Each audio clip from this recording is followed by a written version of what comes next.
When I was around 13, my family and I moved into an old house. It was an old mansion, at least 90 years old, and remained in an untouched condition for all of these years. There was a caretaker woman of that mansion who lived just beside the mansion in an old neighboring house. The mansion itself was nice, but the inside gave you that unsettling feeling due to its antique design. It was bothersome, but I sucked it up and decided to give the new home a chance. Everything about the neighborhood seemed okay. The people were nice and didn't have much disturbance, which is what my parents were looking for. During the first week, the old woman who was the caretaker of the mansion brought over some cookies as a welcome gift. She was this old Cuban woman who had the personality of a mysterious person. In other words, she was creepy and sketchy all the time. Her eyes would move here and there always as if she was noticing or finding something. Her name was Maria, and claimed to have moved here just a few months before our arrival.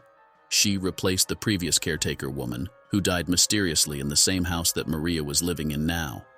She had told us about the history of the neighborhood and this mansion, then told some of the rules as well, and seemed to know a lot about the mansion and neighborhood. One day she had come over to the house to tell my parents more about the neighborhood. For some reason, they felt sort of uncomfortable around her, like she was nice but one of those people who overstayed their welcome.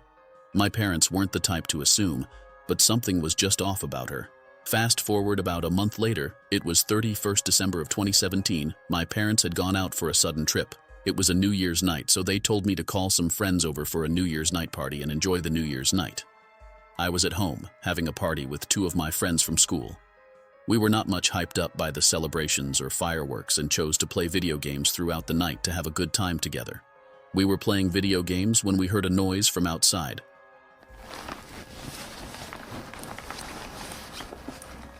Now, to understand this next part, you need to understand the layout of the mansion I lived in. My room is on the second floor, so when you look out my window, you can see into the backyard of the next house. That's where the caretaker woman used to live along with her old husband. The noise was similar to someone spraying painting a wall or something. We looked outside to see that my theory was semi-correct. Maria was using a water hose, spraying something on the concrete. Meanwhile, she was muttering something creepy. It wasn't our language, surely, and seemed something ancient.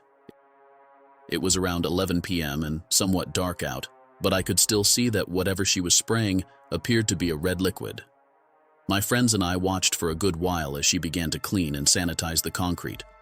One of my friends said that he heard someone screaming inside the house.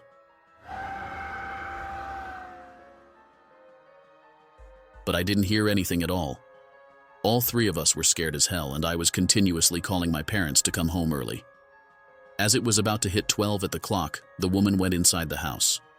And right at the time when the new year began, all three of us heard someone screaming painfully inside the woman's house. We closed the window and pretended not to hear or see anything at all. Then I heard something being dragged outside the house.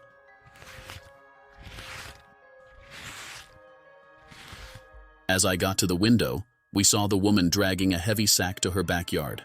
She was in a bent posture, and all of a sudden, she turned around and looked up at the window. And when she did, we immediately ducked down our heads, hoping she didn't see us. Thankfully, she didn't come to the door or confront us in any way. However, we were still suspicious about her intentions and told my parents about it. At first, they thought I was telling them one of my stories, as I was known to lie here and there. But when they found out I wasn't lying, they called the police just to be sure. After about a week of law enforcement investigating her, we then learned a harsh truth. As it turns out, the red liquid we had seen was blood. She had murdered her husband for reasons I won't go into, but to put it simply, she couldn't take him anymore and wanted to start her new year with his death. Police had also found several drawn pictures of her husband on her walls, used as some sort of trophy. Additionally, she admitted to killing her previous caretaker as well. Maria simply said that she didn't like her, so she killed her. She was arrested and put in jail for, I assumed, the rest of her life. We had only known her for a little over a month, and we were shocked to learn what had happened. What had once been this friendly neighbor only turned out to be a monster behind closed doors.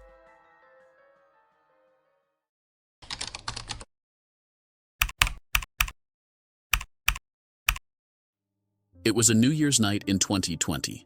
COVID was at its peak, and due to the lockdown, There were very few parties going on in the area. I was bored at home and was swiping through profiles on Tinder along with some of my friends. As I swiped right and left, a mysteriously beautiful profile caught my attention.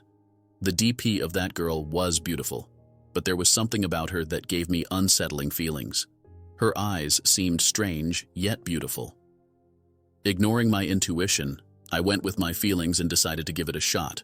I matched with the mysterious girl. We exchanged some messages, and despite of vibes that I got from her, I agreed to a date that night. She told me that there is a party going on in the town, and we can have a date at a restaurant, and then we can join that party as well. My friends got excited, and they left immediately for the given address of the party and told me to join immediately after the date. As I got ready for that night out, I had lots of doubts in my head, but I pushed them aside and avoided letting my overthinking spoil my date night. When I arrived at the agreed-upon meeting spot, I navigated through the restaurant and saw the woman sitting alone at the cornermost table. It was the comparatively dim light spot. But she was very beautiful, and her eyes were moving here and there as if trying to find me. I approached nervously, and she finally recognized me. She locked her eyes on me with an intensity that sent shivers down my spine, but somehow I remained calm. I greeted her with a hesitant smile on my face. I was trying to shake off my awkwardness with that smile of mine. The date started quite awkward, but things went pretty fine throughout the date. She spoke softly, revealing a little about herself and the way she laughed. It seemed as if she was forcing it on her and hiding something dark beneath the surface. As we chatted, I couldn't help noticing strange burn scars on her neck, hidden by her scarf. I was so curious that I asked about it, and she ignored my question by changing the topic swiftly. I was now continuously feeling uncomfortable, and I decided to call it a night. Feeling increasingly uncomfortable, I decided to leave and not go to the party we planned before, as this all was extremely awkward. I faked a family emergency and apologized for leaving early. The girl was upset by my excuse and insisted on staying for some time. But I couldn't handle it anymore, and she nodded with disappointment and kept on looking into my eyes, and her expressions kept on changing. I hurriedly left the restaurant. I kept calling my friends to tell them that I won't be coming to the party, but they didn't pick up my call. I was just halfway home when I realized that I had left my jacket at the restaurant. Initially, I thought of leaving the jacket as it is, but that was my favorite, and I couldn't just leave it like this. So I decided to go back for it. I hid behind the wall to see if that girl was still there, but she had already left and my jacket was on the chair. I rushed towards it and picked it up. I spotted that the girl's purse was lying on the table we occupied. I picked the purse up and opened it. I know it's not a noble thing to do, but I needed something to know where to return the purse. I found her ID card in it. I followed the address written on it to return the purse. On my way to her address, I was thinking of finding an excuse to see her again and clear the awkward situation that happened between us. It took me some time to find her address, but when I finally got there, my heart sank. The house was partially demolished, burnt to crisps, and the site seemed to be abandoned for years. Confused and terrified, I tried to knock on the door of the neighboring house to inquire about her address. A middle-aged couple came out and I asked them about the burnt house next door. They looked at each other and told me that their neighbor had been abandoned for about a year now. The only resident who used to live there was never seen after a tragic fire caught the house. They told me that she used to live alone here, but since the fire, she was never seen again and her body wasn't found as well. I showed them the picture I had of her. The woman spoke out of excitement that this was Emily, who used to live here a year ago. Chills ran down my spine as I showed them the ID, and they confirmed that it was the same girl. I told them that I just met Emily and spent some time with her, to which the couple responded with laughs and insisted that she had either died or disappeared, and no one had ever met her after that. Unease and terror consumed me as I walked back to my car. When I was about to start my car, I got a call from my friends,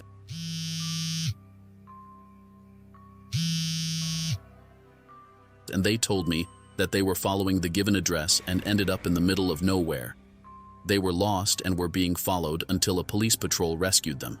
I drove home in silence, terrified by the memory of that date and the horrifying truth behind it. From that night onwards, I could never forget Emily, the girl from Tinder.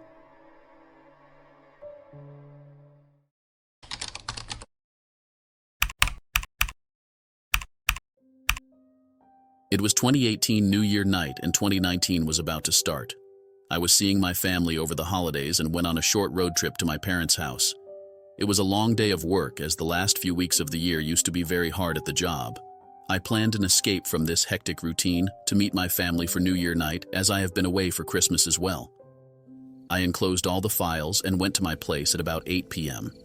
Everything was packed and I just had to leave early to get there before midnight. I loaded all my stuff in the car and left immediately. The first hour was full of driving through the city, then another hour of going through the suburbs before it was just a long, narrow highway. Along the drive, when the suburbs were about to start, I noticed something suspicious. I noticed a car from a distance, just beside the highway, and as I passed through it, the car kept on following me. Whenever I tried to slow down, the car slowed its speed as well. And when I sped across the highway, the car increased its speed as well, and then suddenly the car disappeared. I was just confused, thinking about this at about 11 p.m. when I noticed that the road was empty. I was also getting tired by now, and my eyes were getting heavy. I turned off my music because that was just making me sleepier. As I was trying to focus on staying awake, I saw a small light glimmer in the road ahead. It was the reflection of my headlights shining on a car that was parked on the side of the road. I slowed down to pass it. It looked abandoned, but it was dark, and its windows were tinted. Getting stuck out here would be awful since the nearest town was an hour back. I kept my eyes open in case someone was walking on the side, but a couple of minutes down the road, I saw another light. It was in the mirror, but it was blindingly bright, so much so that I couldn't even see the car at all, just their lights. They had to be somewhat close, so I started slowing down a little so they could pass me, but then I saw something up ahead. A car parked right in the middle of the road, blocking the entire road, and it was the same car that was following me through the suburbs. The lights were off too, so I didn't see it until I was close. I stopped as soon as I saw it, but the light in the mirrors got brighter. I could hear them coming up behind me. I started to turn my car around, but then I saw the car behind me. It had parked diagonally across the road, blocking my way back. It all came together for me at that instant. I heard multiple doors open and close. When I looked around, I saw at least 3 people running at me. I was in full panic. I drove off the road and into the trees, trying to maneuver around them and get back onto the other side of the road around the cars. I was focusing so hard on not hitting a tree or getting stuck that I wasn't even checking if they were chasing me. As I was making my way around, maybe 10 seconds after I'd driven off the road, what sounded like a gunshot came off, hitting somewhere in front of my car. It was only when an explosion of colors appeared that I realized it wasn't a gun, but fireworks. I was shaking and panicking and accidentally grazed the side of a tree as I was making my way back up to the road. Another shot went off, this time hitting the back of my car as I got back on the road and drove away. Once I was a good distance away from the scene, I tried to call the police, but my phone was completely out of service. I was going well over the speed limit, knowing there was no safety nearby. After 10 minutes of driving, I was able to get enough reception to call the police. But I thought it would be just an extra effort to call them as I had already escaped them. I reached my family's place, and as I parked the car, I saw at the end of the street a car parked around the corner with dimly lit headlights. I got really scared and called my cousins to come out. As they got out and we went near the car sped away immediately. We called the police and I told them everything that happened. They agreed to occasional patrolling in the area, but they couldn't find that car again. Neither did I see it again. I never got to know who they were, why were they following me, and what is it they wanted. But thankfully, I am still safe and sound.